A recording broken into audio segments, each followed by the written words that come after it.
এখানে সিগারেটের দাম বৃদ্ধি হওয়ার মানে গাঁজার দাম কম, তাহলে আপনি সিগারেট কিনবে না গাঁজা কিনবে?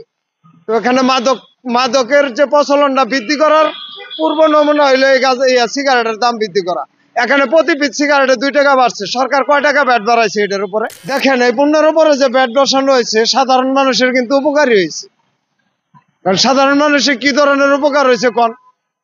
আমাদের উপরে এই দেশটা তৈরি হওয়ার পরে ব্যাটই বসাইতেছে, কিন্তু এই ব্যাট যে জিনিসটা নিয়ে যে কি করে এটা কিন্তু আজ পর্যন্ত আপনারা জিজ্ঞান নাই। এই যে পণ্যের উপরে ব্যাট বসায়, আমরা কিন্তু ব্যাট দিয়ে কিনি, কিন্তু এই ব্যাটের টাকাটা কোথায় যায় এটা কিন্তু আজ পর্যন্ত আমরা কেউ জানি না। এই যে আপনারা এখন বলেন 115 উপরে ব্যাট বসাইছে, তাহলে অবশ্যই এনে ব্যাটের একটা বড় মাপের অর্থ সঞ্চিত হবে। তাহলে টিসিবির বন্ধনটা বন্ধ হয়েছে কেন? আমাকে কি নতুন করে একটা রেশন কার্ড দেওয়া হয়েছে? সিগারেটের দোকানে গেলে তো আমার কাছ থেকে ওই ব্যাটটা বাদ দিতেছে না। তাহলে বুঝেন এটা একটা পরিকল্পনা গরিবদের শোষণ করা। আর এই শোষণের আওতায় আনা হয়েছে প্রথমে রিক্সা চালকদের, যে এদের একতা নাই, এদের বলার কোনো লোক নাই, যার জন্য এদের উপরে প্রথম দেওয়া হয়েছে। তার সবচেয়ে বেশি গুরুত্বপূর্ণ যে জিনিসগুলো আমরা ব্যবহার করি ওটির উপরে এই ব্যাটটা বেশি বসেছে। আপনি দেখেন আমাদের সংসার চালানোর প্রথম কষ্টটা হইলো যানজট। এই যানজটের কারণে আমরা কোনো পরিকল্পনায় মিল করতে পারতেছি। যে আমি এখান থেকে একটা 20 টাকার ভাড়া নিলাম, এখানে 5 মিনিট লাগার কথা 25 মিনিট লেগে গেল। তা আমাদের তো টাইমিং কাজ, আমরা যদি সময়ের কাজ সময়ে করতে না পারি তাহলে আমাদের অসুবিধা।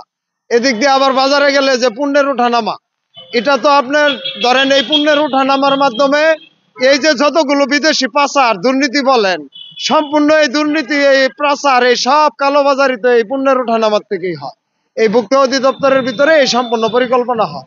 আমরা বলছিলামই ওইভাবে যে আমাদের সাথে আলোচনা করেন, এটার একটা রাস্তা বেরিয়ে আসবে। আমি সিগারেটের ধরেন আমি খাওয়া বাদ দিলাম, একজন খাওয়া বাদ দিলে যদি এটার দাম বৃদ্ধি কমে যায় তাহলে আমি বাদ দিব, কিন্তু ঘটনা হলে এটা খাওয়া বাদ দিলে তো এটা নিরসন হবে না। এখানে যৌক্তিক আলোচনা করতে হবে। একটা পণ্য ভ্যাট বাড়ানোর আগেও মানুষের ক্রয় ক্ষমতা দেখতে হবে। আমাকে এখন আপনি বাদ দিতে বলছেন, আমি কি সিগারেট আমদানি করছি নাকি? আপনি আমাকে বাদ দিতে বলছেন, আমদানিকারক কেন বাদ দিতে বলেন? এখানে দাম বৃদ্ধি করার তো কোনো প্রয়োজন নাই। এখানে একটি সিগারেট কোম্পানি সিগারেট বানাইতে দেন না, দেখি আমি সিগারেট 8 টাকা না 25 টাকা দিয়ে কোন জায়গার থেকে কিনি। আপনি পার্কে অ্যাভেলেবেল গাঁজা খুলে দিয়ে সিগারেটের দাম বাড়াইছেন, ওটা কি কারণে বাড়াইছেন বুঝেন না, এটা হলো অন্য কাহিনী। এই যুব সমাজকে এই যে মাদক দিয়ে ধ্বংস করা। এখানে সিগারেটের দাম বৃদ্ধি হওয়ার মানে গাঁজার দাম কম, তাহলে আপনি সিগারেট কিনবে না গাঁজা কিনবে? তো এখানে মাদকের যে প্রচলনটা বৃদ্ধি করার পূর্ব নমুনা হইলো এই সিগারেটের দাম বৃদ্ধি করা। এখানে প্রতি পিস সিগারেটে 2 টাকা বাড়ছে, সরকার কয় টাকা ব্যাট বাড়াইছে এটার উপরে? জাতির সামনে ক্লিয়ার করুক, আমাদের সামনে ক্লিয়ার করুক কয় টাকা ব্যাট বাড়াইছে। এক পিস সিগারেটে 2 টাকা ব্যাট বৃদ্ধি করলে সরকার প্রতি প্যাকেট সিগারেটে কয় টাকা ব্যাট পায়? তাহলে শরীয়তের জন্য তো গাঁজাখোর কোথা থেকে আসে? এগুলো কইতে গেলে তো আমার উপরে লাগবে হইলো উল্টা পাল্টা কথা, বুঝেন নাই? আমাদের তো বাজেট হলো জাতীয় সংসদে যে বাজেট হয় ওইটার উপরে আমরা ব্যয় করি, কারণ আমাদের নিজস্ব কোনো বাজেট নাই। আমাদের বাজেট সংসদে উদ্ভাবন করা হয়। এই যে এবারও একটা বাজেট হবে হয়তো 8 লাখের উপরও হবে। তো আমরা যে সিগারেট খাই এটা 8 টাকা অলরেডি হয়ে গেছে।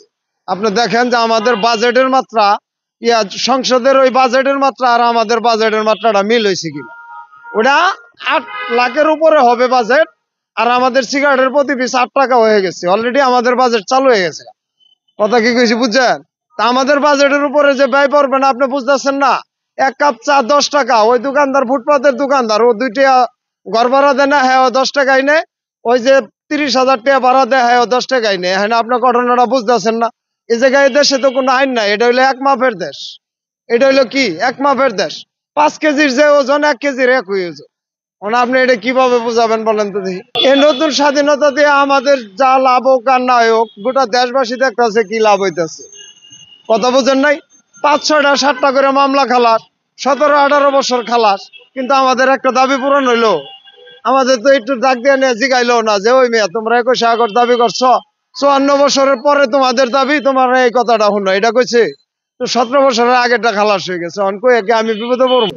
আমরা এইভাবে বলবো না। আমাদের যে বর্তমানে যারা ক্ষমতায় আসছে ওরা তো উদীয়মান যুবক আছে, এখানে সাবেকরাও রয়েছেন, প্রবীণরাও রয়েছেন, শান্তি বিজয়ীরাও রয়েছেন, কিন্তু আমরা দেখতেছি কি যে এটা সব মিলাইয়া একটা শ্রেণীকে বাদ দেওয়ার পায় তারা। সেটা হলো এই রিক্সা চালক, এদেরকে বাদ দেওয়ার যে একটা পরিকল্পনা এটাই করা হইতেছে। কিন্তু এবারের এই স্বাধীনতায় এই 3 চাকার বিপ্লব হয়েছে। জনতার বিজয় হয়েছে, ছাত্রদের অধিকার আদায় হয়েছে। এই 3 চাক্কার যে বিপ্লব, সেই বিপ্লবকে তারা বাদ দেওয়ার জন্য এই পায়তারা করতেছে, কিন্তু কোনো লাভ নাই। এবার রিক্সা চালকদের নিয়ে আলোচনা না করলে এই আন্দোলন কোনোভাবেই থামাইতে পারবো না ভাই। একদিক দিয়ে থামাতো, আরেক দিক দিয়ে জ্বলে উঠবে। কথা বোঝেন নাই? আর ঠগায় যাইতে পারবো না।